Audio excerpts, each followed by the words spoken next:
ನಾವಿವತ್ತು ನೋಡ್ತಾ ಇರೋದು ಒಂದು ಸೈಕಲಾಜಿಕಲ್ ಹಾರರ್ ಮೂವಿ. ಸ್ಟಾರ್ಟಿಂಗ್ ಇಂದ ಏನ್ ನಡೀತಾ ಇದೆ ಅಂತಾನೆ ಗೊತ್ತಾಗದೆ ಕ್ಲೈಮ್ಯಾಕ್ಸ್ ನಲ್ಲಿ ಒಂದು ಶಾಕಿಂಗ್ ಟ್ವಿಸ್ಟ್ ಕೊಡ್ತಾರೆ. ಒಬ್ಬ ವ್ಯಕ್ತಿ ಒಂಟಿಯಾಗಿ ಮನೇಲಿರುವಾಗ ಹೊರಗಡೆ ತುಂಬಾ ಮಳೆ ಸುರಿತಾ ಇದೆ. ಆಗ ಯಾರೋ ಡೋರ್ ನಾಕ್ ಮಾಡ್ತಾರೆ. ಯಾರು ಅಂತ ನೋಡಿದ್ರೆ ಒಂದು ಹುಡುಗಿ. ಮಳೆ ಸುರಿತಾ ಇದೆ, ಸ್ವಲ್ಪ ಹೊತ್ತು ಇಲ್ಲಿ ಇರ್ಬೋದಾ ಅಂತ ಕೇಳ್ತಾಳೆ. ಇವನು ಕೂಡ ಒಪ್ಕೋತಾನೆ. ಮುಂದೆ ಏನಾಗುತ್ತೆ ಅನ್ನೋದೇ ಕತೆ. ಅಂದ ಹಾಗೆ ಚಿತ್ರದ ಹೆಸರು you will never find me. Movie starting ನಲ್ಲಿ ಕಾರ್ ಒಳಗಡೆ ಯಾರೋ ಇದ್ದಾರೆ. ಹೊರಗಡೆ ಜೋರಾಗಿ ಮಳೆ ಸುರಿತಾ ಇದೆ. ಆಗ ಯಾರೋ ಕಾರ್ ಹತ್ರ ಬರ್ತಾರೆ. ಈಗ ಕತೆ ಮುಂದಕ್ಕೆ ಹೋಗುತ್ತೆ. ಕಾರ್ ಒಳಗಡೆ ಇರೋದು ಯಾರು, ಹೊರಗಡೆ ಇದ್ದಿದ್ದು ಯಾರು ಅಂತ ಈಗ ನಮಗೆ ಗೊತ್ತಾಗೋದಿಲ್ಲ. ಈಗ ಒಂದು RV ವ್ಯಾನ್ ತರ ಇರೋ ಮನೆ ತೋರಿಸ್ತಾರೆ. ಆ ಮನೆಯಲ್ಲಿ ಪ್ಯಾಟ್ರಿಕ್ ಅನ್ನುವ ವ್ಯಕ್ತಿ ಇದ್ದಾನೆ. ಹೊರಗಡೆ ತುಂಬಾ ಗಾಳಿ ಮಳೆ ಇರೋದ್ರಿಂದ ರೇಡಿಯೋನಲ್ಲಿ ಹಾಡ್ ಕೇಳ್ತಾ ಇದ್ದಾನೆ. ಅವನ್ ಕೈಯಲ್ಲಿ ಮತ್ ಬರೋ ಔಷಧಿ ಇದೆ. ಇದನ್ನ ಜಾಸ್ತಿ ತಗೊಂಡ್ರೆ ಸತ್ತೋಗೋ ಚಾನ್ಸಸ್ ಕೂಡ ಇರುತ್ತೆ. ಪ್ಯಾಟ್ರಿಕ್ ಏನು ಯೋಚನೆ ಮಾಡ್ತಾ ಲಿಕ್ವಿಡ್ ನ ಪಾಕೆಟ್ ಒಳಗಡೆ ಇಟ್ಕೋತಾನೆ. ಆಗ ಯಾರೋ ಡೋರ್ ನಾಕ್ ಮಾಡ್ತಾರೆ. ಪ್ಯಾಟ್ರಿಕ್ ಮೊದ್ಲು ಡೋರ್ ತೆಗಿದೆ, ಯಾರದು ಅಂತ ಕೇಳ್ತಾನೆ. ಆದ್ರೆ ಏನು ರಿಪ್ಲೈ ಬರ್ತಾ ಇಲ್ಲ. ಸುಮ್ನೆ ಹೋದ್ರೆ ನಿಮ್ಗೇನೆ ಒಳ್ಳೇದು ಅಂತ ಹೆದರ್ಸ್ತಾ ಇದ್ದಾನೆ. ಬಟ್ ಅಂದ್ರೂನು ಡೋರ್ ನಾಕ್ ಮಾಡ್ತಾನೆ ಇದ್ದಾರೆ. ಸರಿ ಯಾರು ಅಂತ ಡೋರ್ ಓಪನ್ ಮಾಡಿ ನೋಡಿದಾಗ ಅಲ್ಲಿರೋದು ಒಂದು ಹುಡುಗಿ. ಸಾರಿ, ನನ್ ಕಾರ್ ರಿಪೇರಿ ಆಗಿದೆ, ನೀವು ನಿಮ್ ಕಾರಲ್ಲಿ ಪಕ್ಕದ ಟೌನ್ಗೆ ಕರ್ಕೊಂಡು ಹೋಗ್ತೀರಾ ಅಂತ. ಅವಳು ಮಳೆಯಲ್ಲಿ ಒದ್ದೆ ಆಗಿರೋದ್ರಿಂದ ಒಳಗಡೆ ಕರೀತಾನೆ. ಪ್ಯಾಟ್ರಿಕ್ ಗೆ ಭಯ ಏನಂದ್ರೆ ಈಗ ರಾತ್ರಿ 2 ಗಂಟೆ ಆಗಿದೆ. ಈ ಟೈಮಲ್ಲಿ ಇವಳು ಬಂದಿರೋದ್ರಿಂದ ಇವಳ ಮೇಲೆ ಡೌಟ್ ಶುರುವಾಗುತ್ತೆ. ಅದೇ ತರ ಇವಳಿಗೂ ಅನ್ನಿಸ್ತಾ ಇದೆ, ಮಿಸ್ ಆಗಿ ರಾಂಗ್ ಪ್ಲೇಸ್ ಗೆ ಬಂದ್ಬಿಟ್ನಾ ಅಂತ. ಯಾಕಂದ್ರೆ ಪ್ಯಾಟ್ರಿಕ್ ನೋಡೋದಕ್ಕೆ ಸೈಕೋ ಕಿಲ್ಲರ್ ತರಾನೇ ಇದ್ದಾನೆ. ಈ ಹುಡುಗಿ ಹೆಸರು ಏನು ಅಂತ ಈ ಮೂವಿಲಿ ಮೆನ್ಷನ್ ಮಾಡಿಲ್ಲ. ಸೊ ನಾವು ಯಾನಾ ಅಂತಾನೆ ಕರೆಯೋಣ. ಪ್ಯಾಟ್ರಿಕ್ ಒಂದು ಟವಲ್ ಕೊಡ್ತಾನೆ. ಅದಕ್ಕೆ ಯಾನಾ ಹೇಳ್ತಾಳೆ, ಟವಲ್ ಎಲ್ಲ ಏನು ಬೇಡ, ಕಾರ್ನಲ್ಲಿ ಡ್ರಾಪ್ ಕೊಟ್ರೆ ಸಾಕು ಅಂತ. ಬಾಡಿ ಫುಲ್ ಒದ್ದೆ ಆಗಿದೆ, ಇದ್ರಿಂದ ಫ್ಲೋರ್ ಕೂಡ ಒದ್ದೆ ಆಗ್ತಿದೆ. ಅದಕ್ಕೆ ಈ ಟವಲ್ ತಗೊಂಡು ಒರ್ಸ್ಕೋ ಅಂತ. ಯಾನಾ ಕೂಡ ಟವಲ್ ತಗೋತಾಳೆ. ಪಕ್ಕದ ಮನೆ ಹುಡುಗರು ಯಾವಾಗ್ಲೂ ಡೋರ್ ತಟ್ಟಿ ಓಡೋಗ್ತಾ ಇರ್ತಾರೆ. ನಾನು ಡೋರ್ ತೆಗೆದು ನೋಡುವಾಗ ಅಲ್ಲಿ ಯಾರು ಇರಲ್ಲ. ಅದಕ್ಕೆ ಅದೇ ಹುಡುಗರು ಅನ್ಕೊಂಡು ಬೈದ್ ಬಿಟ್ಟೆ, ಸಾರಿ ಅಂತ. ಅದಕ್ಕೆ ಯಾನಾ ಹೇಳ್ತಾಳೆ, ಪರವಾಗಿಲ್ಲ, ನೀವು ಬೈದಿದ್ದು ನನ್ಗೆ ಕೇಳ್ಸೇ ಇಲ್ಲ, ಯಾಕಂದ್ರೆ ಹೊರಗಡೆ ಮಳೆ ಸುರಿತಾ ಇದೆ ಅಂತ. ಸರಿ, ನನ್ಗೆ ಡ್ರಾಪ್ ಕೊಡ್ತೀರಾ ಅಂತ ಕೇಳ್ತಾಳೆ. ಪ್ಯಾಟ್ರಿಕ್ ಹೇಳ್ತಾನೆ, ನೀನು ರಾಂಗ್ ಟೈಮಲ್ಲಿ ಬಂದಿದ್ದೀಯಾ ಅನ್ಸುತ್ತೆ, ಯಾಕಂದ್ರೆ ನನ್ ಕಾರ್ ರಿಪೇರಿ ಆಗಿದೆ ಅಂಡ್ ಈ ಟೈಮಲ್ಲಿ ಯಾವ್ದೇ ಬಸ್ ಸಿಗೋದಿಲ್ಲ. ನಿನ್ ಡ್ರೆಸ್ ಎಲ್ಲ ಒದ್ದೆ ಆಗಿದೆ ಅಲ್ವಾ, ಅದನ್ನ ಬಿಚ್ಕೊಡು, ನಾನು ಒಣಗಿಸ್ಕೊಡ್ತೀನಿ ಅಂತ. ಯಾನಾ ಕೂಡ ಬಿಚ್ಕೊಡ್ತಾಳೆ. ಒಳಗಡೆ ಸ್ವಿಮ್ಮಿಂಗ್ ಡ್ರೆಸ್ ಹಾಕಿರ್ತಾಳೆ. ಅದನ್ನ ನೋಡಿ ಪ್ಯಾಟ್ರಿಕ್, ನೀನು ಸ್ವಿಮ್ಮಿಂಗ್ ಮಾಡ್ತಿದ್ದ ಅಂತ ಕೇಳ್ತಾನೆ. ಅದಕ್ಕೆ ಯಾನಾ ಹೇಳ್ತಾಳೆ, ಹೌದು, ಈ ಗಾಳಿ ಮಳೆ ಬರೋದಕ್ಕೂ ಮುಂಚೆ ಬೀಚಲ್ಲಿ ಸ್ವಿಮ್ಮಿಂಗ್ ಮಾಡ್ತಾ ಇದ್ದೆ. ಆಮೇಲೆ ಅಲ್ಲೇ ನಿದ್ದೆ ಮಾಡ್ಬಿಟ್ಟೆ. ಅಷ್ಟರಲ್ಲಿ ಗಾಳಿ ಮಳೆ ಶುರುವಾಗಿದ್ರಿಂದ ನನ್ ಕಾರ್ ಬೇರೆ ಸ್ಟಾರ್ಟ್ ಆಗಿಲ್ಲ, ಅದಕ್ಕೆ ಇಲ್ಲಿಗೆ ಬಂದೆ ಅಂತ. ಇದನ್ ಕೇಳಿ ಪ್ಯಾಟ್ರಿಕ್, ಏನು ರಾತ್ರಿ 2 ಗಂಟೆಗೆ ಬೀಚಲ್ಲಿ ಸ್ವಿಮ್ಮಿಂಗ್ ಮಾಡ್ತಿದ್ದ ಅಂತ ಡೌಟ್ ಶುರುವಾಗುತ್ತೆ. ಹಾಗೇನೆ ಪ್ಯಾಟ್ರಿಕ್ ಡ್ರಿಂಕ್ಸ್ ಮಾಡಿರೋ ಗ್ಲಾಸ್ ನೋಡಿ ಸರಿಯಾಗಿ ಟೈಟ್ ಆಗಿದ್ದಾನೆ ಅನ್ಸುತ್ತೆ. ಏನ್ ಮಾಡ್ತಾನೋ ಅಂತ ಭಯ ಶುರುವಾಗಿದೆ. ಪ್ಯಾಟ್ರಿಕ್ ಯಾನಾಗೆ ಡ್ರಿಂಕ್ಸ್ ಕೊಡ್ತಾನೆ. ಚಳಿಗೆ ಚೆನ್ನಾಗಿರುತ್ತೆ, ಕುಡಿ ಅಂತ. ಇವಳಿಗೆ ಭಯ ಆಗ್ತಿದೆ, ಮೇ ಬಿ ಅದ್ರಲ್ಲಿ ಏನಾದ್ರೂ ಮಿಕ್ಸ್ ಆಗಿರ್ಬೋದು ಅಂತ. ಅದಕ್ಕೆ ಇವಳು ಕುಡಿಯೋದಿಲ್ಲ. ನನ್ಗೆ ನಿಮ್ ಫೋನ್ ಕೊಡ್ತೀರಾ, ನಾನು ಯಾರತ್ರ ಆದ್ರೂ ಹೆಲ್ಪ್ ಕೇಳ್ತೀನಿ ಅಂತ. ಆದ್ರೆ ಪ್ಯಾಟ್ರಿಕ್ ಫೋನ್ ಕೊಡದೆ ಕಾಯಿನ್ಸ್ ಕೊಡ್ತಾನೆ. ನನ್ನ ಹತ್ರ ಫೋನ್ ಇಲ್ಲ, ಕಾಯಿನ್ ಬಾಕ್ಸ್ ಹೊರಗಡೆ ಇದೆ, ಆದ್ರೆ ಈಗ ಅಲ್ಲಿಗೆ ಹೋಗಿ ಮಾತಾಡೋದಕ್ಕಾಗಲ್ಲ, ಯಾಕಂದ್ರೆ ಗೇಟ್ ಕ್ಲೋಸ್ ಆಗಿರುತ್ತೆ ಅಂತ. ಯಾನ ಅಲ್ಲಿಗೆ ಹೋಗಿ ಕಾಲ್ ಮಾಡ್ತೀನಿ ಅಂದಾಗ ಈ ಟೈಮ್ ಅಲ್ಲಿ ಅಲ್ಲಿಗೆ ಹೋಗೋದು ಸೇಫ್ ಅಲ್ಲ ಅಂತ ಪ್ಯಾಟ್ರಿಕ್ ಹೇಳ್ತಾನೆ. ಅದೇ ಟೈಮ್ ಅಲ್ಲಿ ಸಿಡ್ಲು ಬಡಿಯೋ ಶಬ್ದದ ಜೊತೆಗೆ ಹುಡುಗಿರು ಕಿರ್ಚಾಡೋ ಶಬ್ದ ಕೂಡ ಕೇಳಿಸ್ತಾ ಇದೆ. ಸೊ ಪ್ಯಾಟ್ರಿಕ್ ಹೇಳ್ತಾನೆ, ಪಕ್ಕದ ಮನೆ ಹುಡುಗಿರು, ಅವ್ರಿಗೆ ಸಿಡ್ಲಂದ್ರೆ ತುಂಬಾ ಭಯ, ಅದಕ್ಕೆ ಕಿರ್ಚಾಡ್ತಾ ಇದ್ದಾರೆ. ಯಾನಾಗೂ ಭಯ ಆಗ್ತಿದೆ, ನನ್ ಡ್ರೆಸ್ ಎಲ್ಲ ಒಣಗೋವರ್ಗೂ ಇಲ್ಲೇ ಇರ್ತೀನಿ ಅಂತ. ಯಾನ ಕೇಳ್ತಾಳೆ, ನೀನು ಎಷ್ಟು ವರ್ಷದಿಂದ ಇಲ್ಲೇ ಇದ್ದೀಯಾ ಅಂತ. ಪ್ಯಾಟ್ರಿಕ್ ಹೇಳ್ತಾನೆ, 20 ವರ್ಷದಿಂದ ಇಲ್ಲೇ ಇದ್ದೀನಿ, ಸದ್ಯಕ್ ಬೇರೆ ಎಲ್ಲೂ ಕೆಲಸ ಮಾಡ್ತಿಲ್ಲ ಅಂತ ಅವ್ನ್ ಲೈಫ್ ಸ್ಟೋರಿನ ಹೇಳೋದಕ್ ಶುರು ಮಾಡ್ತಾನೆ. ಯಾನ ಶೆಲ್ಫ್ ಮೇಲೆ ಇರೋ ಥಿಂಗ್ಸ್ ಗಳನ್ನ ನೋಡ್ತಾಳೆ. ಅಲ್ಲಿ ಹುಡುಗಿರು ಯೂಸ್ ಮಾಡೋ ಥಿಂಗ್ಸ್ ಗಳೇ ಇದೆ. ವಾಚ್, ಎಮಿಲಿ ಅಂತ ಬರ್ದಿರೋ ಫೋಲ್ಡೇಬಲ್ ಮಿರರ್, ಹಾಗೇನೆ ಒಂದು ಚೈನ್ ಇದೆ. ಅದನ್ನ ಓಪನ್ ಮಾಡಿ ನೋಡಿದಾಗ ಒಳಗಡೆ ಹೇರ್ ಇದೆ. ಇದನ್ನ ನೋಡಿ ಯಾನಾಗೆ ಭಯ ಆಗುತ್ತೆ. ಈಗ ಪ್ಯಾಟ್ರಿಕ್, ನಿನ್ ಮನೆ ಎಲ್ಲಿದೆ ಅಂತ ಕೇಳ್ತಾನೆ. ಅದಕ್ಕೆ ಯಾನ, ಇಲ್ಲೇ ಸ್ವಲ್ಪ ದೂರದಲ್ಲಿದೆ ಅಂತ. ಇದನ್ ಕೇಳಿ ಪ್ಯಾಟ್ರಿಕ್, ನಿನ್ನೆ ಎಲ್ಲೋ ನೋಡಿದ್ದೀನಿ ಅನ್ನಿಸ್ತಾ ಇದೆ. ಹಾಗೇನೆ ಅವಳ ಕೈಯಲ್ಲಿರೋ ಚೈನ್ ನೋಡಿ ಅದನ್ನ ಕೊಡು ಅಂತ ಕೇಳ್ತಾನೆ. ಯಾನ ಕೂಡ ಕೊಡ್ತಾಳೆ. ಸರಿ, ನೀನ್ ಹೋಗಿ ಸ್ನಾನ ಮಾಡು ಅಂತ. ಯಾನ ಸ್ನಾನಕ್ಕೆ ಹೋಗ್ತಾಳೆ. ಹಿಂದೆನೆ ಪ್ಯಾಟ್ರಿಕ್ ಬರ್ತಿದ್ದಾನ ಅಂತ ಡೋರ್ ಮೇಲೆ ಕಿವಿ ಇಟ್ಟು ಕೇಳಿಸ್ಕೊತಾ ಇದ್ದಾಳೆ. ಅವನು ಅಲ್ಲೇ ಇದ್ದಾನೆ ಅನ್ನೋದು ಕನ್ಫರ್ಮ್ ಆದ್ಮೇಲೆ ಸ್ನಾನಕ್ಕೆ ಹೋಗ್ತಾಳೆ. ಆಗ ಶವರ್ ಇಂದ ಬೀಳ್ತಾ ಇರೋ ನೀರು ರಕ್ತದ ತರ ಕಾಣಿಸ್ತಾ ಇದೆ. ಇವಳಿಗೆ ತುಂಬಾ ಭಯ ಆಗುತ್ತೆ. ಸಡನ್ ಆಗಿ ನೋಡಿದಾಗ ಅದು ನಾರ್ಮಲ್ ವಾಟರ್. ಇದೆಲ್ಲ ಅವಳ ಕಲ್ಪನೆ ಆಗಿರುತ್ತೆ, ಯಾಕಂದ್ರೆ ಅವಳು ತುಂಬಾ ಭಯದಲ್ಲಿ ಇದ್ದಾಳೆ. ಆಗ ಪ್ಯಾಟ್ರಿಕ್ ಬಾತ್ರೂಮ್ ಹತ್ರ ಬರ್ತಿರೋ ಶಬ್ದ ಕೇಳಿ ಇವಳಿಗೆ ಭಯ ಆಗುತ್ತೆ. ಏನು ಅಂತ ನೋಡಿದ್ರೆ ಪ್ಯಾಟ್ರಿಕ್ ಟವಲ್ ಇಟ್ಟು ಹೋಗಿರ್ತಾನೆ. ಸ್ನಾನ ಆದ್ಮೇಲೆ ಬಟ್ಟೆ ಡ್ರೈ ಆಗ್ಲಿ ಅಂತ ಬಾತ್ರೂಮ್ ಸೈಡ್ ಅಲ್ಲೇ ಇಟ್ಟು ಬರ್ತಾಳೆ. ಪ್ಯಾಟ್ರಿಕ್ ಸೂಪ್ ರೆಡಿ ಮಾಡ್ತಾ ಇದ್ದಾನೆ. ಯಾನ ಒಂದು ಸ್ವೆಟರ್ ಇರೋದ್ನ ನೋಡಿ ಇದು ಲೇಡೀಸ್ ಯೂಸ್ ಮಾಡೋ ಸ್ವೆಟರ್ ಅಲ್ವಾ ಅಂತ ಕೇಳ್ತಾಳೆ. ಅದು ನನ್ ಹಳೆ ಗರ್ಲ್ ಫ್ರೆಂಡ್ದು, ನಿನ್ಗೆ ಬೇಕಾದ್ರೆ ತಗೋ, ಹಾಗೇನೆ ನಿನ್ ಬಗ್ಗೆ ಹೇಳು. ನಿನ್ಗೆ ಮದ್ವೆ ಆಗಿದ್ಯಾ ಅಂತ ಪ್ಯಾಟ್ರಿಕ್ ಹೇಳ್ತಾನೆ. ನನ್ಗೆ ಮದ್ವೆ ಎಲ್ಲ ಇಂಟ್ರೆಸ್ಟ್ ಇಲ್ಲ, ಯಾಕಂದ್ರೆ ಈ ಮನುಷ್ಯರನ್ನ ನಂಬೋದಕ್ ಆಗಲ್ಲ ಅಂತ. ಹಾಗೇನೆ ಪ್ಯಾಟ್ರಿಕ್ ಸೂಪ್ ತಂದು ಕೊಡ್ತಾನೆ. ಅದು ನೋಡೋದಕ್ಕೆ ರಕ್ತದ ಕಲರ್ ಅಲ್ಲಿ ಇದೆ. ಇವಳು ಕುಡಿಬೇಕಾ ಬೇಡವಾ ಅಂತ ಯೋಚನೆ ಮಾಡ್ತಾ ಇದ್ದಾಳೆ. ಆನ ಒಂದು ಇಯರಿಂಗ್ ಹಾಕಿದ್ದಾಳೆ. ಅದನ್ನ ಪ್ಯಾಟ್ರಿಕ್ ಗುರಾಯಿಸ್ಕೊಂಡು ನೋಡ್ತಾ ಇದ್ದಾನೆ. ಅವನಿಗೆ ಏನ್ ಅನ್ನಿಸ್ತೋ ಗೊತ್ತಿಲ್ಲ. ಕಿಚನ್ ಗೆ ಹೋಗಿ ಪಾತ್ರೆ ತೊಳಿತಾ ಇದ್ದಾನೆ. ಈ ಕಡೆ ಆನ ಸೂಪ್ ಕುಡಿದೆ ಸುಮ್ನೆ ಇದ್ದಾಳೆ. ಆನ ಕೇಳ್ತಾಳೆ, ಈ ಟೈಮಲ್ಲಿ ಕಾಮನ್ ಆಗಿ ಎಲ್ಲರೂ ನಿದ್ದೆ ಮಾಡ್ತಾರೆ, ಆದ್ರೆ ನೀವು ಮಾಡ್ತಿರೋ ಕೆಲ್ಸ ನೋಡಿದ್ರೆ ರಾತ್ರಿ ಇಡೀ ನಿದ್ದೆ ಮಾಡಲ್ವಾ ಅಂತ. ಅದೇನೋ ನಿಜಾನೇ. ಮೊದ್ಲೆಲ್ಲ ಆರಾಮಾಗಿ ನಿದ್ದೆ ಮಾಡ್ತಿದ್ದೆ, ಆದ್ರೆ ಈಗ ನಿದ್ದೆನೆ ಬರ್ತಾ ಇಲ್ಲ. ಯಾಕೆ ಅಂತ ಗೊತ್ತಿಲ್ಲ. ನನ್ ಮನ್ಸೊಳಗಡೆ ಒಂದು ಕನ್ಫ್ಯೂಷನ್ ಇದೆ. ಅದೇ ಕನ್ಫ್ಯೂಸ್ ನಲ್ಲೇ ಬದುಕ್ತಾ ಇದ್ದೀನಿ ಅಂತ. ಹಾಗೇನೆ ಯಾಕೆ ನೀನು ಸೂಪ್ ಕುಡ್ದಿಲ್ಲ ಅಂತ ಕೇಳ್ತಾನೆ. ಇಲ್ಲ, ತುಂಬಾ ಬಿಸಿ ಇದೆ, ನಾನ್ ಸೂಪ್ ಕುಡಿತೀನಿ, ಡೋಂಟ್ ವರಿ. ಅದಿರ್ಲಿ, ಕಾಯಿನ್ ಬಾಕ್ಸ್ ಪಕ್ಕದಲ್ಲೇ ಇದೆ, ಆದ್ರೆ ಗೇಟ್ ಕ್ಲೋಸ್ ಆಗಿದೆ ಅಂದ್ರೆ ಅಲ್ವಾ. ಗೇಟ್ ಕ್ಲೋಸ್ ಆಗಿದ್ರೆ ನಾನ್ ಹೇಗ್ ಒಳಗಡೆ ಬಂದೆ ಅಂತ. ಅದಕ್ಕೆ ಪ್ಯಾಟ್ರಿಕ್, ಅದೇ ಪ್ರಶ್ನೆ ನನ್ಗೂ ಕಾಡ್ತಾ ಇದೆ. ಗೇಟ್ ಎಲ್ಲ ಕ್ಲೋಸ್ ಆಗಿರುತ್ತೆ, ನೀನ್ ಹೇಗೆ ಒಳಗಡೆ ಬಂದೆ? ಒಳಗಡೆ ಬಂದಿದ್ದು ಅಲ್ದೆ ಕರೆಕ್ಟ್ ಆಗಿ ನಮ್ಮನೆ ಡೋರ್ನ ತಟ್ಟಿದ್ದೀಯಾ, ಅದು ಹೇಗೆ ಅಂತ ಕೇಳ್ತಾರೆ. ಯಾನಾಗೆ ಏನ್ ಉತ್ತರ ಕೊಡ್ಬೇಕು ಅಂತಾನೆ ಗೊತ್ತಾಗ್ತಾ ಇಲ್ಲ. ಆಗ ಯಾರೋ ಡೋರ್ ತಟ್ತಾ ಇದ್ದಾರೆ. ಪ್ಯಾಟ್ರಿಕ್ ಕೇಳ್ತಾನೆ, ನೀನು ಇಲ್ಲಿಗೆ ಬರೋ ವಿಷಯನ ಯಾರಿಗಾದ್ರೂ ಹೇಳ್ದ ಅಂತ. ಯಾನ ಹೇಳ್ತಾಳೆ, ಖಂಡಿತ ಇಲ್ಲ. ಈಗ ಪ್ಯಾಟ್ರಿಕ್ ಡೋರ್ ಓಪನ್ ಮಾಡಿ ನೋಡ್ತಾನೆ, ಆದ್ರೆ ಯಾರು ಇಲ್ಲ. ನಾನ್ ಹೇಳ್ದೆ ಅಲ್ವಾ, ಪಕ್ಕದ ಮನೆ ಹುಡುಗರು ಅವರು ಡೋರ್ ತಟ್ಟಿ ಓಡೋಗ್ತಾ ಇರ್ತಾರೆ, ಇದೆಲ್ಲ ಅವ್ರದೇ ಕೆಲ್ಸ ಅಂತ. ಡೋರ್ನ ಕೀ ಹಾಕಿ ಲಾಕ್ ಮಾಡ್ತಾನೆ. ಇದ್ರಿಂದ ಯಾನಾಗೆ ಭಯ ಆಗ್ತಿದೆ, ಡೋರ್ ಬೇರೆ ಲಾಕ್ ಮಾಡ್ತಾ ಇದ್ದಾನೆ ಅಂತ. ಅದಕ್ಕೆ ಡೋರ್ ಕಡೆನೆ ನೋಡ್ತಾ ಇದ್ದಾಳೆ. ಯಾಕಂದ್ರೆ ಇಲ್ಲೇನಾದ್ರೂ ಪ್ಯಾಟ್ರಿಕ್ ತಪ್ಪಾಗಿ ನಡ್ಕೊಂಡ್ರೆ ಡೋರ್ ಓಪನ್ ಮಾಡಿ ಓಡೋಗ್ಬೇಕು ಅಂತ ಅನ್ಕೊಂಡಿದ್ಲು. ಆದ್ರೆ ಈಗ ಡೋರ್ ಲಾಕ್ ಆಗಿರೋದ್ರಿಂದ ಎಸ್ಕೇಪ್ ಆಗೋದು ಕಷ್ಟ. ಸೊ ನನ್ ಕತೆ ಮುಗಿತೇನೋ ಅಂತ ಥಿಂಕ್ ಮಾಡ್ತಾ ಇದ್ದಾಳೆ. ಪ್ಯಾಟ್ರಿಕ್ ಕಿಚನ್ ಅಲ್ಲಿ ಅವನ್ ಪಾಕೆಟ್ ಒಳಗಡೆ ಇದ್ದ ಮತ್ಬರೋ ಔಷಧಿನ ನೋಡ್ತಾ ಇದ್ದಾನೆ. ಯಾನ ಸೂಪ್ ನ ತೆಗೆದು ಪಕ್ಕದಲ್ಲಿದ್ದ ಪ್ಯಾಟ್ರಿಕ್ ಬೂಟ್ ಒಳಗಡೆ ಸುರಿದು ಕುಡ್ದಂಗೆ ಡ್ರಾಮಾ ಮಾಡ್ತಾಳೆ. ಸೂಪ್ ಅಲ್ಲಿ ಏನಾದ್ರೂ ಮಿಕ್ಸ್ ಆಗಿರ್ಬೋದು ಅಂತ ಡೌಟ್ ಇವಳಿಗೆ. ಪ್ಯಾಟ್ರಿಕ್ ಹತ್ರ ಕೇಳ್ತಾಳೆ, ಪಕ್ಕದಲ್ಲಿ ಫೋನ್ ಬೂತ್ ಇದೆ ಅಂದ್ರಿ ಅಲ್ವಾ, ಅದು ಇಲ್ಲಿಂದ ಎಷ್ಟು ದೂರದಲ್ಲಿ ಇದೆ ಅಂತ.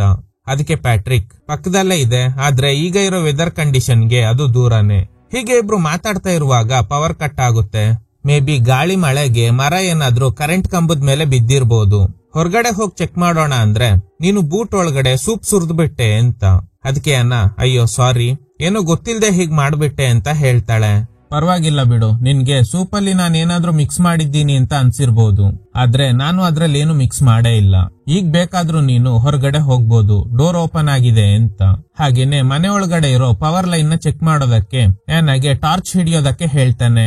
ಪ್ಯಾಟ್ರಿಕ್ ಚೆಕ್ ಮಾಡ್ತಾ ಇರುವಾಗ ಪಕ್ಕದಲ್ಲಿರೋ ಟೂಲ್ ಬಾಕ್ಸ್ ಒಳಗಡೆ ಹ್ಯಾಮರ್ ಇದೆ. ಅದ್ರಲ್ಲಿ ರಕ್ತದ ಕಲೆ ಇರೋ ತರ ಯಾನ ಕಣ್ಣಿಗೆ ಕಾಣಿಸ್ತಾ ಇದೆ. ಮತ್ತೆ ಟಾರ್ಚ್ ಹೊಡೆದು ನೋಡಿದಾಗ ಅದ್ರಲ್ಲಿ ರಕ್ತದ ಕಲೆ ಇಲ್ಲ. ಏನಿದು, ಇಲ್ಲಿಗೆ ಬಂದಾಗಿಂದ ಏನೇನೋ ನಡೀತಾ ಇದೆಯಲ್ಲ ಅಂತ ಯಾನಾಗೆ ಕನ್ಫ್ಯೂಸ್ ಆಗ್ತಿದೆ. ಹಾಗೆ ಪ್ಯಾಟ್ರಿಕ್ ಸೊಂಟದಲ್ಲಿ ಯಾರೋ ಪರ್ಚಿರೋ ಮಾರ್ಕ್ ಇದೆ, ಅದ್ರಿಂದ ರಕ್ತ ಬರ್ತಿರೋ ಹಾಗೆ ಇವಳಿಗೆ ಕಾಣಿಸ್ತಾ ಇದೆ. ಮೇ ಬಿ ಇದು ಕೂಡ ನನ್ ಕಲ್ಪನೆ ಆಗಿರ್ಬೋದಾ, ಒನ್ಸ್ ಚೆಕ್ ಮಾಡೋಣ ಅಂತ ನಿಮ್ ಸೊಂಟದಲ್ಲಿ ರಕ್ತ ಬರ್ತಿದೆ ಅಂತ ಹೇಳ್ತಾಳೆ. ಪ್ಯಾಟ್ರಿಕ್ ಚೆಕ್ ಮಾಡ್ತಾನೆ, ಆಕ್ಚುಲಿ ನಿಜವಾಗ್ಲೂ ರಕ್ತ ಬರ್ತಾ ಇದೆ. ಸರಿ ಇರಿ, ಫಸ್ಟ್ ಏಡ್ ಕಿಟ್ ತರ್ತೀನಿ ಅಂತ ಅಲ್ಲಿಂದ ಹೋಗ್ತಾಳೆ. ನೇರವಾಗಿ ಬಾತ್ರೂಮ್ಗೆ ಹೋಗಿ ಫಸ್ಟ್ ಏಡ್ ಕಿಟ್ ನೋಡುವಾಗ ಒಂದು ಟ್ಯಾಬ್ಲೆಟ್ ಡಬ್ಬ ನೋಡ್ತಾಳೆ. ಅದ್ರೊಳಗಡೆ ಹುಡುಗಿರ್ ಇಯರಿಂಗ್ಸ್ ಇದೆ. ಅದ್ರಲ್ಲಿ ಈಗ ಯಾನ ಹಾಕಿದ್ದ ಇಯರಿಂಗ್ ಕೂಡ ಇದೆ. ಇವಳಿಗೆ ಶಾಕ್ ಆಗುತ್ತೆ, ನನ್ ಕಿವಿಲಿ ಇದ್ದ ಇಯರಿಂಗ್ ನ ಯಾವಾಗ ತೆಗ್ದು ಇದ್ರೊಳಗಡೆ ಹಾಕ್ದ ಅಂತ. ಅಷ್ಟ್ರಲ್ಲಿ ಯಾರೋ ಬರ್ತಿರೋ ಶಬ್ದ ಕೇಳ್ತಾ ಇದೆ. ಹಾಗೇನೆ ಬಾತ್ ಟಬ್ ಒಳಗಡೆ ಯಾರೋ ಹುಡುಗಿ ಇರೋ ತರ ಕಾಣ್ತಾ ಇದೆ. ನೋಡಿದ್ರೆ ಯಾರು ಇಲ್ಲ. ಯಾನ ಭಯದಲ್ಲೇ ಮತ್ತೆ ಪ್ಯಾಟ್ರಿಕ್ ಹತ್ರ ಬರ್ತಾಳೆ. ನೋಡಿ, ನಾನು ಈಗ್ಲೇ ಹೊರಗಡೆ ಹೋಗ್ಬೇಕು ಅಂತ. ಪ್ಯಾಟ್ರಿಕ್ ಹೇಳ್ತಾನೆ, ಬೇಡ, ಜಾಸ್ತಿ ಮಳೆ ಸುರಿತಾ ಇದೆ, ಗೇಟ್ ಬೇರೆ ಕ್ಲೋಸ್ ಆಗಿದೆ ಅಂತ. ಯಾನ ಇವನ್ ಮಾತನ್ನ ಕೇಳ್ತಾನೆ ಇಲ್ಲ. ನಾನು ಇಲ್ಲಿಂದ ಹೋಗ್ಲೇಬೇಕು. ಹೋಗೋಕು ಮುಂಚೆ ನಿಮ್ ಬಾತ್ರೂಮ್ ನಲ್ಲಿ ಒಂದು ಬಾಕ್ಸ್ ಒಳಗಡೆ ಹುಡುಗಿರ್ ಇಯರಿಂಗ್ಸ್ ಇದೆ, ಅದ್ರಲ್ಲಿ ನನ್ನ ಇಯರಿಂಗ್ಸ್ ಕೂಡ ಇತ್ತು, ಅದನ್ನ ನೀವೇ ತೆಗೆದು ಹಾಕಿರೋದು ಅಲ್ವಾ ಅಂತ. ಪ್ಯಾಟ್ರಿಕ್ ಹೇಳೋ ಪ್ರಕಾರ ನಿನ್ಗೆ ಕನ್ಫ್ಯೂಸ್ ಆಗ್ತಿದೆ, ಅದ್ರಲ್ಲಿರೋದು ನಿನ್ನ ಇಯರಿಂಗ್ಸ್ ಅಲ್ಲ. ಅದಕ್ಕೆ ಆನಾ ಇಲ್ಲ, ನಾನ್ ನಾರ್ಮಲ್ ಆಗಿನೇ ಇದ್ದೀನಿ ಅಂತ. ಇದ್ರಿಂದ ಟ್ರಿಗರ್ ಆಗಿದ್ದ ಪ್ಯಾಟ್ರಿಕ್, ನೀನು ನಾರ್ಮಲ್ ಆಗಾದ್ರೂ ಇರು, ಹೇಗಾದ್ರೂ ಇರು, ನೀನು ಹೋಗ್ತೀನಿ ಅಂದೆ ಅಲ್ವಾ, ಈಗ ಬೇಕಾದ್ರೆ ಹೋಗು ಅಂತ. ಅದಕ್ಕೆ ಆನಾ ಹೇಗ್ ಹೋಗೋದು, ನೀನ್ ಡೋರ್ ಬೇರೆ ಲಾಕ್ ಮಾಡಿದ್ಯಾ ಅಂತ ಕೇಳ್ತಾಳೆ. ನಾನು ಡೋರ್ ಲಾಕ್ ಮಾಡಿಲ್ಲ, ನೀನು ಒಳ್ಳೆ ಹುಡುಗಿ ಅನ್ಕೊಂಡಿದ್ದೆ, ಆದ್ರೆ ನೀನ್ ಕೂಡ ಎಲ್ರ ತರಾನೆ. ಸೂಪ್ ಅಲ್ಲಿ ನಾನು ಏನ್ ಮಿಕ್ಸ್ ಮಾಡೇ ಇಲ್ಲ, ಅಂದ್ರೂನು ನೀನು ಬೂಟ್ ಒಳಗಡೆ ಸುರಿದು ಬಿಟ್ಟೆ. ಹಾಗೇನೆ ಡೋರ್ ಲಾಕ್ ಕೂಡ ಮಾಡಿಲ್ಲ, ಅಂದ್ರೂನು ಲಾಕ್ ಮಾಡಿದ್ದೀನಿ ಅಂತ ಹೇಳ್ತಾ ಇದೀಯಾ. ನೀನ್ ಹೋಗೋದಾದ್ರೆ ಹೋಗು ಅಂತ. ಆನಾ ಡೋರ್ ಓಪನ್ ಮಾಡೋದಕ್ಕೆ ಟ್ರೈ ಮಾಡ್ತಾಳೆ, ನೋಡಿದ್ರೆ ಡೋರ್ ಓಪನ್ ಆಗ್ತಿದೆ. ಸೊ ನಿಜವಾಗ್ಲೂ ಪ್ಯಾಟ್ರಿಕ್ ಡೋರ್ ನ ಲಾಕ್ ಮಾಡೇ ಇಲ್ಲ. ಹೊರಗಡೆ ಗಾಳಿ ಮಳೆ ಜೋರಾಗಿದೆ. ಈ ಟೈಮ್ ಅಲ್ಲಿ ಹೊರಗಡೆ ಹೋಗೋದು ಸೇಫ್ ಅಲ್ಲ. ಆನಾಗೆ ಅವಳ ತಪ್ಪಿನ ಅರಿವಾಗುತ್ತೆ. ನಾನೇ ಸುಮ್ನೆ ಟೆನ್ಷನ್ ಆಗ್ಬಿಟ್ಟೆ ಅಂತ ಡೋರ್ ಕ್ಲೋಸ್ ಮಾಡಿ ಮತ್ತೆ ಒಳಗಡೆ ಬಂದು ಪ್ಯಾಟ್ರಿಕ್ ಮುಂದೆ ಕೂತ್ಕೋತಾಳೆ. ಪ್ಯಾಟ್ರಿಕ್ ಡ್ರಿಂಕ್ಸ್ ಮಾಡ್ತಾ ಇದ್ದಾನೆ. ನಿನ್ಗೂ ಕೊಡೋಣ ಅಂದ್ರೆ ನಿನ್ಗೆ ಮೊದ್ಲೇ ಡೌಟ್, ನಾನೇನಾದ್ರೂ ಮಿಕ್ಸ್ ಮಾಡಿರ್ತೀನಿ ಅಂತ. ಇದನ್ನ ಕೇಳಿ ಆನಾ ನಗ್ತಾ ಇದ್ದಾಳೆ. ಸೊ ಈಗ ಇಬ್ರು ಕ್ಯಾಶುವಲ್ ಆಗಿ ಮಾತಾಡೋದಕ್ಕೆ ಶುರು ಮಾಡ್ತಾರೆ. ಹಾಗೇನೆ ಕಾರ್ಡ್ಸ್ ಆಡ್ತಾ ಪ್ಯಾಟ್ರಿಕ್ ಕೇಳ್ತಾನೆ, ನಿಜ ಹೇಳು, ಖಂಡಿತ ನೀನು ತುಂಬಾ ವಿಷಯಗಳನ್ನ ಹೈಡ್ ಮಾಡ್ತಾ ಇದ್ದೀಯಾ, ನೀನ್ ಯಾರು, ಎಲ್ಲಿಂದ ಬಂದೆ ಅಂತ. ಆನಾ ಹೇಳ್ತಾಳೆ, ನನಗ್ ಗೊತ್ತಿಲ್ಲ, ಪಬ್ಬಲ್ಲಿ ಫುಲ್ ಡ್ರಿಂಕ್ಸ್ ಮಾಡಿದ್ದೆ, ಆಮೇಲೆ ಅಲ್ಲೇ ನಿದ್ದೆ ಮಾಡ್ಬಿಟ್ಟೆ, ಆಮೇಲೆ ಏನಾಯ್ತೋ ಗೊತ್ತಿಲ್ಲ. ಏನು ಪಬ್ನಲ್ಲ, ಆದ್ರೆ ನೀನು ಬೀಚಲ್ಲಿ ಸ್ವಿಮ್ಮಿಂಗ್ ಮಾಡ್ತಿದ್ದೆ ಅಂದೆ ಅಲ್ವಾ. ಅದಕ್ಕೆ ಆನಾ ಏನು ರಿಪ್ಲೈ ಮಾಡ್ತಾನೆ ಇಲ್ಲ. ಆಗ ಪ್ಯಾಟ್ರಿಕ್, ನಾನು ಕೂಡ ನಿನ್ ಹತ್ರ ಒಂದು ವಿಷಯ ಸುಳ್ಳು ಹೇಳ್ದೆ. ನೀನೊಂದು ಸ್ವೆಟರ್ ಬಗ್ಗೆ ಕೇಳ್ದೆ ಅಲ್ವಾ, ಅದು ನನ್ ಗರ್ಲ್ ಫ್ರೆಂಡ್ದಲ್ಲ, ಅದು ನನ್ ವೈಫ್ದು. ನಾನು ಅವಳನ್ನ ಫಸ್ಟ್ ಟೈಮ್ ಒಂದು ಪೆಟ್ರೋಲ್ ಬಂಕ್ ನಲ್ಲಿ ನೋಡ್ದೆ. ಅಲ್ಲಿ ಶಾಪ್ ಅವನ ಹತ್ರ ಗಲಾಟೆ ಮಾಡ್ತಾ ಇದ್ಲು, ನನ್ಗೆ ಯಾರಾದ್ರೂ ಚಿಪ್ಸ್ ಕೊಡ್ಸಿ ಅಂತ. ಆಗ ನಾನು ಅವಳಿಗೆ ಚಿಪ್ಸ್ ಕೊಡಿಸ್ದೆ.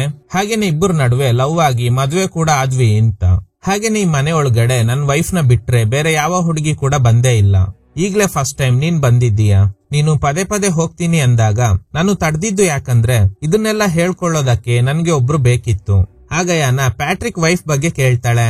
ನನ್ ವೈಫ್ ಡ್ರಗ್ ಓವರ್ ಡೋಸ್ ಆಗಿ ಸತ್ತೋದ್ಲು. ನೀನು ಫಸ್ಟ್ ಟೈಮ್ ಇಲ್ಲಿಗೆ ಬಂದಾಗ್ಲೇ ಸುಳ್ಳು ಹೇಳ್ತಾ ಇದ್ದೀಯಾ ಅನ್ನೋದು ಗೊತ್ತಾಯ್ತು. ನೀನು ಬೀಚ್ ಅಲ್ಲಿ ಸ್ವಿಮ್ಮಿಂಗ್ ಮಾಡ್ತಿದ್ದೆ ಅಂತ ಹೇಳ್ದೆ ಅಲ್ವಾ. ಆಕ್ಚುಲಿ ಬೀಚ್ ಇಲ್ಲಿಂದ ತುಂಬಾ ದೂರದಲ್ಲಿದೆ. ಬರೋ ದಾರಿಯಲ್ಲಿ ತುಂಬಾ ಪ್ಲೇಸಸ್ ಇದೆ, ಆದ್ರೆ ನೀನು ನೇರವಾಗಿ ಇಲ್ಲಿಗೆನೆ ಬಂದಿದ್ದೀಯಾ. ಅಂದ್ರೆ ಖಂಡಿತ ನೀನು ಬೀಚ್ಗೆ ಹೋಗೇ ಇಲ್ಲ. ಅಂದ್ರೆ ಇಲ್ಲೇ ಎಲ್ಲೋ ಪಕ್ಕದಲ್ಲೇ ಇದ್ದೆ ಅನ್ಸುತ್ತೆ. ನಿನ್ ಜೊತೆ ಮಾತಾಡ್ಬೇಕು ಅನ್ನಿಸ್ತು, ಅದಕ್ಕೆ ಹೊರಗಡೆ ಹೋಗ್ಬೇಡ ಅಂದೆ ಅಂತ. ಆನಾ ಪ್ಯಾಟ್ರಿಕ್ ನ ನಂಬೋದಕ್ಕೆ ಶುರು ಮಾಡ್ತಾಳೆ. ಆ ಗೇಮ್ ನಲ್ಲೂ ಪ್ಯಾಟ್ರಿಕ್ ವಿನ್ ಆಗ್ತಾನೆ. ಅವನು ಇಟ್ಟಿದ್ದ ಡ್ರಿಂಕ್ಸ್ ನ ಕುಡಿತಾಳೆ. ಆ ಗ್ಲಾಸ್ ನಲ್ಲಿ ಯಾವ್ದೋ ಹುಡುಗಿ ಲಿಪ್ಸ್ಟಿಕ್ ಮಾರ್ಕ್ ಇರೋದ್ನ ನೋಡಿ ಆನಾಗೆ ಗಾಬರಿ ಆಗುತ್ತೆ. ಪ್ಯಾಟ್ರಿಕ್ ಹತ್ರ, ನೀನು ಇಷ್ಟೊತ್ತು ಹೇಳಿದ್ದೆಲ್ಲ ಸುಳ್ಳು ತಾನೆ. ಪ್ಯಾಟ್ರಿಕ್ ಹೇಳ್ತಾನೆ, ನೋಡ್ದ ಸ್ವಲ್ಪ ಹೊತ್ತಲ್ಲೇ ನಾನ್ ನಿನ್ನ ನಂಬಿಡ್ತಿದ್ದೆ, ನೀನ್ ಕೂಡ ನನ್ನ ನಂಬ್ತಿದ್ದೆ, ಇಬ್ರು ಕೂಡ ಯಾಮಾರ್ ಬಿಡ್ತಿದ್ವಿ ಅಂತ. ಅಷ್ಟ್ರಲ್ಲಿ ಗಾಳಿ ಜೋರಾಗಿ ಬೀಸ್ತಾ ಇರೋದ್ರಿಂದ ಮನೆ ಶೇಕ್ ಆಗ್ತಾ ಇದೆ. ಪ್ಯಾಟ್ರಿಕ್ ಲೈಟ್ ತಗೊಂಡು ಹೊರಗಡೆ ಬರ್ತಾನೆ. ಈಗ ಆನಾ ಮಾತ್ರ ಒಳಗಡೆ ಇದ್ದಾಳೆ. ಒಂದು ರೂಮ್ ನಲ್ಲಿ ಮಾತ್ರ ಲೈಟ್ಸ್ ಪದೇ ಪದೇ ಆನ್ ಆಫ್ ಆಗ್ತಾ ಇದೆ. ಮೊಬೈಲ್ ವೈಬ್ರೇಷನ್ ಸೌಂಡ್ ಬೇರೆ ಕೇಳಿಸ್ತಾ ಇದೆ. ಇದ್ರಿಂದ ಆನಾ ಗಾಬರಿ ಆಗ್ತಾಳೆ. ಯಾಕಂದ್ರೆ ಪ್ಯಾಟ್ರಿಕ್ ನನ್ನ ಹತ್ರ ಫೋನೇ ಇಲ್ಲ ಅಂತ ಹೇಳಿರ್ತಾನೆ. ಆದ್ರೆ ಈಗ ಅವನ್ ಮನೆ ಒಳಗಡೆ ಫೋನ್ ವೈಬ್ರೇಟ್ ಆಗ್ತಿದೆ. ಆನಾ ಹತ್ರ ಹೋಗಿ ನೋಡಿದಾಗ ಎಸ್, ಅದೊಂದು ಸ್ಮಾರ್ಟ್ ಫೋನ್. ಚೆಕ್ ಮಾಡಿದಾಗ ತುಂಬಾ ಕಾಲ್ಸ್ ಬಂದಿದೆ. ಅಟೆಂಡ್ ಮಾಡದೆ ಇರೋದ್ರಿಂದ ಎಲ್ಲ ಮಿಸ್ ಕಾಲ್ ಆಗಿದೆ. ಅಲ್ಲಿ ಯಾವ್ದೋ ಡೆಡ್ ಬಾಡಿ ಜೊತೆಗೆ ಚಿಪ್ಸ್ ಪ್ಯಾಕೆಟ್ ಕೂಡ ಇದೆ. ಹತ್ರ ಹೋದಾಗ ಅದೊಂದು ಡೆಡ್ ಬಾಡಿ. ಸೊ ಹಾಗಾದ್ರೆ ಆ ಗ್ಲಾಸ್ ನಲ್ಲಿದ್ದ ಲಿಪ್ಸ್ಟಿಕ್ ಮಾರ್ಕ್ಸ್ ಇದೇ ಹುಡುಗಿದೆ ಅನ್ಸುತ್ತೆ. ನಾನು ಬರೋಕು ಮುಂಚೆ ಪ್ಯಾಟ್ರಿಕ್ ಇವಳನ್ನ ಕೊಲೆ ಮಾಡಿದ್ದಾನೆ, ಅವನೊಬ್ಬ ಸೈಕೋ ಅನ್ನೋದು ಇವಳಿಗೆ ಗೊತ್ತಾಗುತ್ತೆ. ಡೆಡ್ ಬಾಡಿ ನೋಡಿ ಹೆದ್ರಿದ್ದ ಆನಾ ಫೋನ್ ನ ಬಿಸಾಡಿ ಅಲ್ಲಿಂದ ಹೋಗ್ತಾಳೆ. ಹೊರಗಡೆ ಏನೋ ನೋಡ್ತಿದ್ದ ಪ್ಯಾಟ್ರಿಕ್ಗೆ ಫೋನ್ ಕೆಳಗಡೆ ಬಿದ್ದ ಶಬ್ದ ಕೇಳಿ ಮನೆ ಒಳಗಡೆ ಬರ್ತಾನೆ. ಡೋರ್ ಓಪನ್ ಮಾಡ್ತಿರೋ ಶಬ್ದ ಕೇಳಿ ಆನಾ ಒಂದ್ ಕಡೆ ಹೈಡ್ ಆಗ್ತಾಳೆ. ಈಗ ಅವಳಿರೋ ರೂಮ್ ನಲ್ಲಿ ಮೇಲೆ ಗ್ಲಾಸ್ ಇದೆ. ತಕ್ಷಣ ಯಾಮರ್ ತಗೊಂಡು ಗ್ಲಾಸ್ ಹೊಡೆದು ಅಲ್ಲಿಂದ ಹೊರಗಡೆ ಹೋಗೋದಕ್ಕೆ ಟ್ರೈ ಮಾಡ್ತಾಳೆ. ಆದ್ರೆ ಗ್ಲಾಸ್ಗೆ ಹೊಡೆದಾಗ ಆ ಗ್ಲಾಸ್ ಇಂದ ರಕ್ತ ಸುರಿತಾ ಇದೆ. ಹ್ಯಾಮರ್ ನಲ್ಲೂ ರಕ್ತದ ಕಲೆ ಇದೆ. ಭಯದಲ್ಲಿ ಹ್ಯಾಮರ್ ನ ಕೆಳಗಡೆ ಹಾಕ್ಬಿಡ್ತಾಳೆ. ಇಲ್ಲಿ ಏನ್ ನಡೀತಾ ಇದೆ ಅಂತಾನೆ ಇವಳಿಗೆ ಅರ್ಥ ಆಗ್ತಿಲ್ಲ. ತಲೆ ಸುತ್ತಿದಂಗೆ ಫೀಲ್ ಆಗುತ್ತೆ. ಆಗ ಅವಳು ಕುಡ್ದಿದ್ದ ಗ್ಲಾಸ್ ನೆನಪಾಗುತ್ತೆ. ಆಲ್ರೆಡಿ ಅದೇ ಗ್ಲಾಸ್ ನಲ್ಲೇ ಒಂದು ಹುಡುಗಿ ಡ್ರಿಂಕ್ಸ್ ಕುಡ್ದು ಸತ್ತೋಗಿದ್ದಾಳೆ. ಅದೇ ಗ್ಲಾಸ್ ನಲ್ಲೇ ಈಗ ನಾನು ಕೂಡ ಕುಡ್ದಿರೋದ್ರಿಂದ ಖಂಡಿತ ಅದ್ರಲ್ಲಿ ಪ್ಯಾಟ್ರಿಕ್ ಮತ್ ಬರೋ ಔಷಧಿನ ಮಿಕ್ಸ್ ಮಾಡಿರ್ಬೋದು. ಆ ಹುಡುಗಿನ ಕೊಲೆ ಮಾಡಿದ ತರಾನೇ ನನ್ನ ಕೂಡ ಸಾಯಿಸ್ತಾನೆ ಅಂತ ಇವಳಿಗೆ ಅನ್ನಿಸ್ತಾ ಇದೆ. ಪ್ಯಾಟ್ರಿಕ್ ಆನಾನ ಹುಡುಕ್ತಾ ಇದ್ದಾನೆ. ಆ ಡೆಡ್ ಬಾಡಿ ಇದ್ದ ಸ್ಪಾಟ್ಗೆ ಹೋದಾಗ ಆ ಬಿದ್ದೋಗಿದ್ದ ಫೋನ್ ಸಿಗುತ್ತೆ. ಸೊ ಹಾಗಾದ್ರೆ ಆನಾಗೆ ಎಲ್ಲಾ ವಿಷಯ ಗೊತ್ತಾಗಿದೆ ಅಂತ ಯೋಚನೆ ಮಾಡ್ತಾ ಇರುವಾಗ್ಲೇ ಆನಾ ನಿಧಾನವಾಗಿ ಡೋರ್ ಓಪನ್ ಮಾಡಿ ನಡ್ಕೊಂಡು ಬರ್ತಾ ಇದ್ದಾಳೆ. ಮೇನ್ ಡೋರ್ ನ ಓಪನ್ ಮಾಡೋದಕ್ಕೆ ಟ್ರೈ ಮಾಡಿದಾಗ ಡೋರ್ ಓಪನ್ ಆಗ್ತಾ ಇಲ್ಲ. ಯಾಕಂದ್ರೆ ಲಾಕ್ ಆಗಿದೆ. ಇಷ್ಟೊತ್ತು ಅನ್ಲಾಕ್ ಆಗಿತ್ತು. ಆದ್ರೆ ಈಗ ಲಾಕ್ ಆಗಿದೆ ಅಂದ್ರೆ ಅವನಿಗೆ ಇವಳ ಮೇಲೆ ಡೌಟ್ ಬಂದಿದೆ ಅಂತ ಅರ್ಥ. ತಕ್ಷಣ ಹಿಂದೆಯಿಂದ ಬಂದು ಪ್ಯಾಟ್ರಿಕ್ ಇವಳ ಮೇಲೆ ಅಟ್ಯಾಕ್ ಮಾಡ್ತಾನೆ. ತಪ್ಪಿಸ್ಕೊಳ್ಳೋದಕ್ಕೆ ಟ್ರೈ ಮಾಡಿ ಅವನ್ ಮೇಲೆನೆ ಬಿದ್ದಿದ್ರಿಂದ ಪ್ಯಾಟ್ರಿಕ್ಗೆ ಸ್ವಲ್ಪ ಪೆಟ್ಟಾಗುತ್ತೆ. ಒಂದು ಟೇಬಲ್ ಅಡಿಯಲ್ಲಿ ಹೈಡ್ ಆಗ್ತಾಳೆ. ತಕ್ಷಣ ಪ್ಯಾಟ್ರಿಕ್ ಅವಳ ಕಾಲ್ ಹಿಡಿದು ಹೇಳ್ಕೊಂಡು ಬರ್ತಾನೆ. ಎಷ್ಟೇ ಕಿರ್ಚಿದ್ರೂನು ಹೊರಗಡೆ ಗಾಳಿ ಮಳೆ ಜೋರಾಗಿರೋದ್ರಿಂದ ಶಬ್ದ ಕೇಳೋದಿಲ್ಲ. ಅವಳ ಕೈ ಕಾಲುಗಳನ್ನ ಕಟ್ ಹಾಕ್ತಾನೆ. ನಂತರ ಮತ್ಬರೋ ಔಷಧಿ ಮಿಕ್ಸ್ ಆಗಿದ್ದ ಡ್ರಿಂಕ್ಸ್ ನ ಇವಳ ಬಾಯಿಗೆ ಸುರಿತಾನೆ. ಆಮೇಲೆ ಆಲ್ರೆಡಿ ಸತ್ತೋಗಿದ್ದ ಹುಡುಗಿ ಡೆಡ್ ಬಾಡಿನ ಬೇರೆ ಕಡೆ ಶಿಫ್ಟ್ ಮಾಡ್ತಾನೆ. ಈ ಕಡೆ ಅನ್ನ ತೆವಳ್ಕೊಂಡು ಹೋಗಿ ಮೇನ್ ಡೋರ್ ನ ಓಪನ್ ಮಾಡೋದಕ್ಕೆ ಟ್ರೈ ಮಾಡ್ತಾ ಇದ್ದಾಳೆ.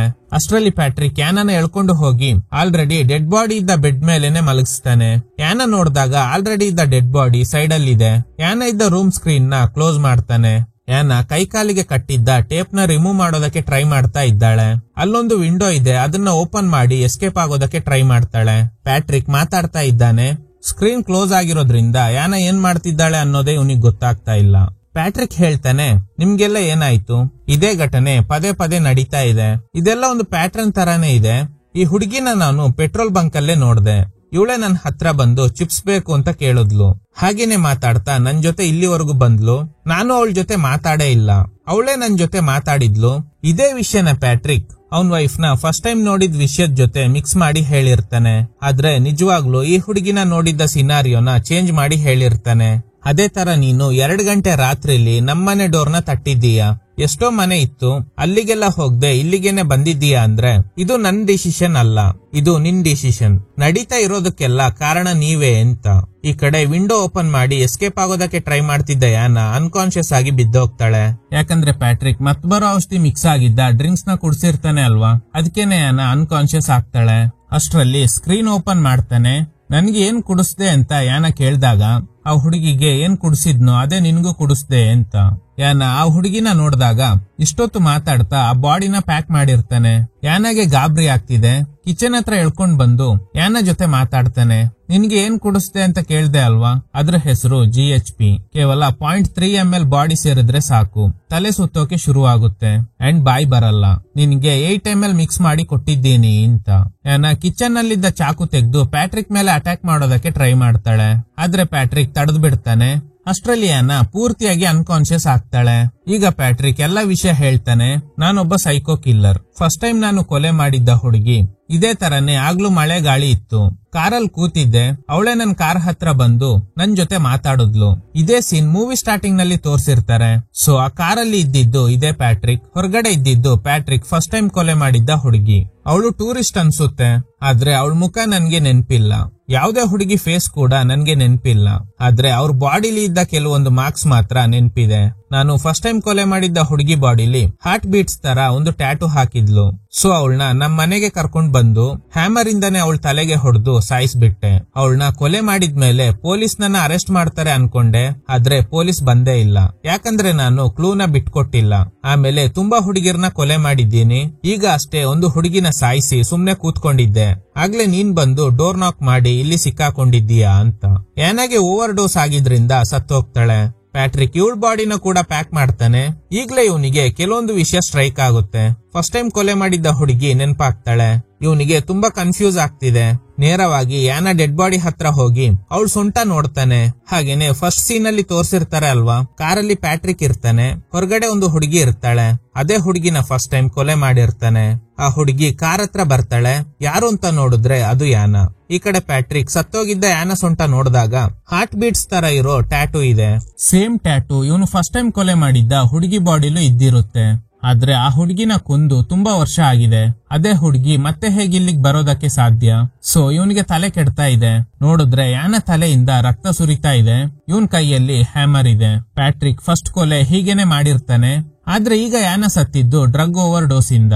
ಮತ್ತೆ ಹೇಗೆ ಯಾನ ತಲೆಯಿಂದ ರಕ್ತ ಸುರಿತಾ ಇದೆ, ಕೈಯಲ್ಲಿ ಹ್ಯಾಮರ್ ಬೇರೆ ಇದೆ. ಇವನಿಗೆ ಏನು ಅರ್ಥ ಆಗ್ತಿಲ್ಲ. ಸಡನ್ಲಿ ಸತ್ತೋಗಿದ್ದ ಯಾನ ಕಣ್ಬಿಟ್ಟು ಪ್ಯಾಟ್ರಿಕ್ ನ ನೋಡ್ತಾ ಇದ್ದಾಳೆ. ಇವನಿಗೆ ಗಾಬರಿ ಆಗ್ತಿದೆ. ಯಾನ ಹೇಳ್ತಾಳೆ, ವೆದರ್ ಸರಿ ಇಲ್ಲ, ನಿಮ್ ಕಾರ್ ನಲ್ಲಿ ನನ್ನ ಹೋಟೆಲ್ ವರ್ಗು ಡ್ರಾಪ್ ಮಾಡಿ ಅಂತ. ಪ್ಯಾಟ್ರಿಕ್ ಹೆದ್ರಿ ಓಡೋದಕ್ಕೆ ಶುರು ಮಾಡ್ತಾನೆ. ಅಲ್ಲಿ ಇನ್ನೊಬ್ಳು ಲೇಡಿ ಇದ್ದಾಳೆ. ನನ್ಗೆ ಫುಡ್ ಏನಾದ್ರೂ ತಂದ್ಯಾ ಅಂತ. ಈಗ್ಲೇ ಈ ಮನೆಯಲ್ಲಿ ತುಂಬಾ ಹುಡುಗಿರು ಇರೋದು ಇವನ್ ಕಣ್ಣಿಗೆ ಕಾಣಿಸ್ತಾ ಇದೆ. ಇವರೆಲ್ಲ ಪ್ಯಾಟ್ರಿಕ್ ಕೈಯಿಂದಾನೆ ಕೊಲೆ ಆಗಿರೋ ಹುಡುಗಿರು. ಅವರೆಲ್ಲ ಪ್ಯಾಟ್ರಿಕ್ ನ ನೋಡ್ತಾ ಇದ್ದಾರೆ. ಅವನಿಗೆ ತುಂಬಾ ಭಯ ಆಗ್ತಿದೆ. ಆಕ್ಚುಲಿ ಇಲ್ಲಿ ಏನ್ ನಡೀತಾ ಇದೆ ಅಂದ್ರೆ ಪ್ಯಾಟ್ರಿಕ್ ಫಸ್ಟ್ ಟೈಮ್ ಕೊಲೆ ಮಾಡಿದ್ದು ಆನಾ ಅವ್ರನ್ನ, ಅದು ಕೂಡ ತುಂಬಾ ವರ್ಷಗಳ ಹಿಂದೆ. ಆಮೇಲೆ ತುಂಬಾ ಹುಡುಗಿರ್ನ ಕೊಲೆ ಮಾಡಿರ್ತಾನೆ. ರೀಸೆಂಟ್ಲಿ ಒಂದು ಹುಡುಗಿ ಚಿಪ್ಸ್ ಕೇಳಿದ್ಲು ಅಂತ ಚಿಪ್ಸ್ ಕೊಡ್ಸಿ ಮನೆ ಕರ್ಕೊಂಡ್ ಬಂದು ಕೊಲೆ ಮಾಡಿರ್ತಾನೆ. ಆಮೇಲೆ ಕೂತಿರುವಾಗ ಯಾರೋ ಡೋರ್ ನಾಕ್ ಮಾಡಿರ್ತಾರೆ. ಅದು ಯಾರಂದ್ರೆ ಫಸ್ಟ್ ಟೈಮ್ ಇವನ್ ಕೈಯಿಂದ ಕೊಲೆ ಆಗಿದ್ದ ಆನಾ ಅವ್ರ ಆತ್ಮ. ಇವನಿಗೆ ಆನಾ ಮುಖ ನೆನ್ಪಿಲ್ಲ, ಟ್ಯಾಟು ಮಾತ್ರ ನೆನ್ಪಿದೆ. ಅದಕ್ಕೇನೆ ಒಂದು ಸೀನ್ ನಲ್ಲಿ ನಿನ್ನ ಎಲ್ಲೋ ನೋಡಿದ್ದೀನಿ ಅಂತ ಹೇಳಿರ್ತಾನೆ. ಯಾಕಂದ್ರೆ ಫಸ್ಟ್ ಟೈಮ್ ಕೊಂದಿದ್ದು ಇವಳನೇ ಅಲ್ವಾ. ಆನಾ ಆತ್ಮ ಇಲ್ಲಿಗ್ ಬಂದು ನಾರ್ಮಲ್ ಆಗೇ ಇತ್ತು. ಆನಾ ಸ್ನಾನ ಮಾಡ್ತಾ ಇರುವಾಗ ರಕ್ತ ಬಂದಿರುತ್ತೆ, ನೆನ್ಪಿದ್ಯಾ? ಯಾಕಂದ್ರೆ ಪ್ಯಾಟ್ರಿಕ್ ಇವಳ ತಲೆಗೆ ಹ್ಯಾಮರ್ ಇಂದ ಹೊಡೆದು ಸಾಯಿಸಿರ್ತಾನೆ. ಸೊ ಅದರಿಂದಾನೆ ತಲೆಯಿಂದ ರಕ್ತ ಸುರಿತಾ ಇರೋ ಹಾಗೆ ಕಾಣಿಸಿರುತ್ತೆ. ಅದೇ ತರ ಟೂಲ್ ಬಾಕ್ಸ್ ನಲ್ಲಿ ಹ್ಯಾಮರ್ ನಲ್ಲಿ ಇದ್ದ ರಕ್ತದ ಕಲೆ ಅದು ಇವಳಿಗೆ ಮಾತ್ರ ಕಂಡಿರುತ್ತೆ. ಯಾಕಂದ್ರೆ ಅದೇ ಹ್ಯಾಮರ್ ಇಂದಾನೆ ಪ್ಯಾಟ್ರಿಕ್ ಆನಾ ತಲೆಗೆ ಹೊಡೆದು ಸಾಯಿಸಿರ್ತಾನೆ.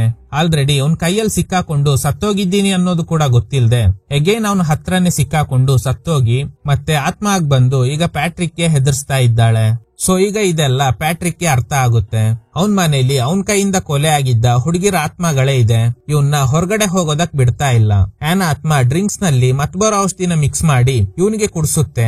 ಪೂರ್ತಿ ಕುಡಿದು ಬಾಟಲ್ ನ ಇಟ್ಟಾಗ ಸಡನ್ಲಿ ಎಲ್ಲ ನಾರ್ಮಲ್ ಆಗಿದೆ. ಅಲ್ಲಿದ್ದ ಆತ್ಮಗಳು ಕಾಣಿಸ್ತಾ ಇಲ್ಲ. ಇವನಿಗೆ ಏನು ಅರ್ಥನೇ ಆಗ್ತಿಲ್ಲ.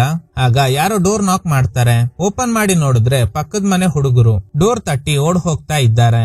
ಆಗ್ಲೇ ಗಾಳಿ ಮಳೆ ಇತ್ತು ಅಲ್ವಾ, ಆದ್ರೆ ಈಗ ನಾರ್ಮಲ್ ಆಗಿದೆ. ಅವನ್ ಹತ್ರ ಮತ್ಬರೋ ಔಷಧಿ ಇತ್ತು ಅಲ್ವಾ, ಅದನ್ನ ಪಾಕೆಟ್ ಇಂದ ತೆಗೆದು ನೋಡ್ತಾನೆ. ನೋಡಿದ್ರೆ ಬಾಟಲ್ ಪೂರ್ತಿ ಖಾಲಿ ಆಗಿದೆ. ಸೊ ಹಾಗಾದ್ರೆ ಡ್ರಿಂಕ್ಸ್ ನಲ್ಲಿ ಪೂರ್ತಿ ಬಾಟಲ್ ನ ಮಿಕ್ಸ್ ಮಾಡಿ ಕುಡ್ದಿದ್ದೀನಿ, ನನ್ ಕತೆ ಮುಗೀತು ಅಂತ ಹೇಳಿ ಮನೆ ಒಳಗಡೆ ಹೋಗಿ ಸತ್ತೋಗ್ತಾನೆ. ಸೊ ಈಗ ನಮ್ಗೆ ಎರಡು ಡೌಟ್ ಬರುತ್ತೆ. ಒಂದು, ಆನಾ ಅವ್ರ ಆತ್ಮ ಬಂದು ಪ್ಯಾಟ್ರಿಕ್ ಗೆ ಹೀಗೆಲ್ಲ ಮಾಡಿ ಆ ಮತ್ಬರೋ ಔಷಧಿನ ಡ್ರಿಂಕ್ಸ್ ನಲ್ಲಿ ಮಿಕ್ಸ್ ಮಾಡಿ ಅವನಿಗೆ ಕುಡಿಸ್ತಾ, ಇಲ್ಲ ಅಂದ್ರೆ ನಡೆದಿದ್ದೆ ಎಲ್ಲಾ ವಿಷಯ ಕೇವಲ ಪ್ಯಾಟ್ರಿಕ್ ನ ಕಲ್ಪನೆ ಆಗಿತ್ತ? ಕಲ್ಪನೆ ಯಾಕಂದ್ರೆ ಅವನು ತುಂಬಾ ಕೊಲೆಗಳನ್ನ ಮಾಡಿ ಗಿಲ್ಟ್ ಫೀಲ್ ಅಲ್ಲಿ ತನ್ನ ತಪ್ಪಿನ ಅರಿವಾಗಿದ್ರಿಂದ ಅವನೇ ಇದನ್ನೆಲ್ಲ ಇಮ್ಯಾಜಿನೇಷನ್ ಮಾಡ್ಕೊಂಡಿದ್ದಾನ ಅಂತ ಹೇಳಿದ್ರುನು ನನಗೆ ಅನ್ನಿಸ್ತಾ ಇರೋ ಪ್ರಕಾರ ಅವನಿಗೆ ಯಾವ್ದೇ ಗಿಲ್ಟ್ ಇಲ್ಲ. ಒಂದು ವೇಳೆ ಗಿಲ್ಟ್ ಫೀಲ್ ಇದ್ದಿದ್ರೆ ಕೊಲೆ ಮಾಡೋದ್ನ ನಿಲ್ಸಿರ್ತಿದ್ದ. ಕೊನೆಯದಾಗಿ ಆ ಗ್ಲಾಸ್ ನ ತೋರಿಸಿದಾಗ ಅದ್ರಲ್ಲಿ ಲಿಪ್ಸ್ಟಿಕ್ ಮಾರ್ಕ್ ಇದೆ. ಬೆಡ್ ಮೇಲೆ ಕೊನೆಯದಾಗಿ ಚಿಪ್ಸ್ ಕೊಡ್ಸಿ ಕೊಲೆ ಮಾಡಿದ ಹುಡುಗಿ ಡೆಡ್ ಬಾಡಿ ಕೂಡ ಇದೆ. ಸೊ ಇವನಿಗೆ ಯಾವ್ದೇ ಗಿಲ್ಟ್ ಫೀಲ್ ಇಲ್ಲ. ಆ ಹುಡುಗಿಗೆ ಚಿಪ್ಸ್ ಕೊಡ್ಸಿ ಕೊಲೆ ಮಾಡಿದ ನಂತರ ಆರಾಮಾಗಿ ಕೂತಿರುವಾಗ ಅದೇ ಟೈಮ್ ಅಲ್ಲಿ ಆನಾ ಅವ್ರ ಆತ್ಮ ಬಂದು ಸ್ವಲ್ಪ ಹೊತ್ತು ನಾರ್ಮಲ್ ಆಗಿ ಇತ್ತು. ಆಮೇಲೆ ಆ ಮತ್ಬರೋ ಔಷಧಿನ ಡ್ರಿಂಕ್ಸ್ ನಲ್ಲಿ ಮಿಕ್ಸ್ ಮಾಡಿ ಪೂರ್ತಿಯಾಗಿ ಅವನಿಗೆ ಕುಡಿಸಿದೆ ಅಂತ ಅನ್ನಿಸ್ತಾ ಇದೆ. ಇದು ನನ್ ಥಿಯರಿ ಅಷ್ಟೇ. ನಿಮ್ಗೆ ಇದೆಲ್ಲ ಕಲ್ಪನೆ ಅಲ್ಲ ಅಂತ ಅನ್ಸುದ್ರೂನು ಓಕೆನೆ. ಯಾಕಂದ್ರೆ ಸಿನಿಮಾ ಅನ್ನೋದು ಒಬ್ಬೊಬ್ಬರ ದೃಷ್ಟಿಯಲ್ಲಿ ಬೇರೆ ತರನೇ ಕಾಣಿಸ್ತಾ ಇರುತ್ತೆ. ನಿಮ್ಗೆ ಏನ್ ಅನ್ನಿಸ್ತಾ ಇದೆ? ನಿಮ್ ಥಿಯರಿನ ಕಾಮೆಂಟ್ ಬಾಕ್ಸ್ ಅಲ್ಲಿ ತಿಳಿಸಿ. Okay guys, thanks for watching. ಈ ತರದ ಥ್ರಿಲ್ಲಿಂಗ್ ವಿಡಿಯೋಗಳಿಗಾಗಿ ನಮ್ಮ ಸಿನಿಮಾ ಫ್ಯಾಕ್ಟ್ ಚಾನಲ್ ನ ತಪ್ಪದೆ ಸಬ್ಸ್ಕ್ರೈಬ್ ಮಾಡಿ. ಪಕ್ಕದಲ್ಲಿರೋ ಬೆಲ್ ಐಕಾನ್ ನ ಪ್ರೆಸ್ ಮಾಡಿ ಆಲ್ ನೋಟಿಫಿಕೇಶನ್ ಗಳನ್ನ ಆನ್ ಮಾಡಿ ಇಟ್ಕೊಳ್ಳಿ.